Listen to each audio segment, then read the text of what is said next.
આજે તો નીકળી ગયા દીદીને તેડવા માટે, કેમ કે જવાનું થયું વોટર પાર્ક. પછી તો શું આપણે ગીની બેબીને કહી દીધું બાય બાય અને નીકળી ગયા તરત જ વોટર પાર્ક જવા માટે. નહીં સોરી, પહેલાં વોટર પાર્ક નહોતું જવાનું, આપણે ઘરે આવવાનું હતું ને પછી જવાનું હતું વોટર પાર્ક. અહીંયા ભાઈ ગાંડા કાઢતો હતો ને આપણે કરી લીધી મોજ મસ્તી, અને દીદી અને બેન નક્કી કરતા હતા કે આપણે કયા ક્લોથ ત્યાં પહેરવાના છે. અને પછી ફાઇનલી ગાઈઝ મમ્મીને કહી દીધું બાય બાય ને જય માતાજી, અને તરત જ નીકળી ગયા આપણે ગાડીમાં બેસીને વોટર પાર્ક જવા માટે.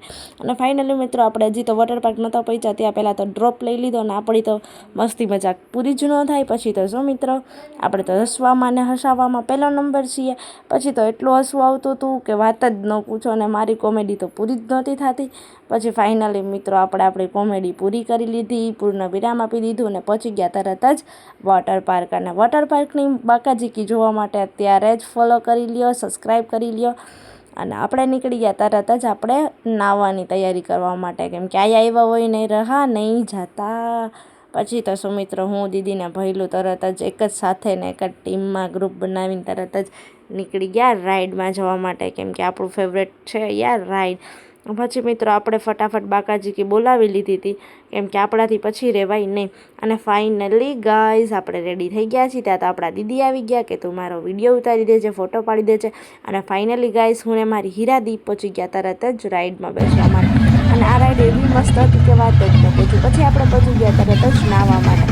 આને શું કહેવાય, જરા કોમેન્ટ કરજો ને, અત્યારે હું ભૂલી ગઈ, બાકી મને તો આ યાદ જ હતું એને શું કહેવાય. એ વેવ પુલ યાદ આવી ગયું. પછી તો શું મિત્રો આપણે કેન્ટીનમાં જતા રહ્યા અને થોડીક વાર નાસ્તો બાસ્તો કરીને તરત જ આપણે પાછા આવી ગયા, કેમ કે પૈસા તો વસૂલ કરવા પડે ને. પછી ડાન્સ કરી લીધો અને પછી તરત જ એન્જોયમેન્ટ ચાલુ કરી દીધું હતું આપણે. અને મોજને રોજ હું પણ ગાઈશ. પછી ફાઇનલી મિત્રો આપણે અહીંયા નાહવાની કોઈ મજા આવી ગઈ છે. આપણું ફેવરેટ વોટર પાર્ક એટલે wet and white water park, આપણે અહીંયા જ આવીએ કેમ કે આપણું ફેવરેટ વોટર પાર્ક છે. પછી દીદીને ભાઈએ તો એટલું એન્જોય કર્યું કે વાત જ ન પૂછો. પછી દીદી મને કહેતી હતી કે જોજો ફોન ન પડી જાય. તો મેં હા નહીં પડે, હો ધ્યાન રાખીશ. તો મિત્રો આવા જ બાકાજીકીવાળા બ્લોગ જોવા માટે અત્યારે જ સબસ્ક્રાઈબ કરી લ્યો, અને આવતા મિની બ્લોગ માટે મને કોમેન્ટ કરી દેજો. Bye everyone, see you, tata, Mahadev, take care, by.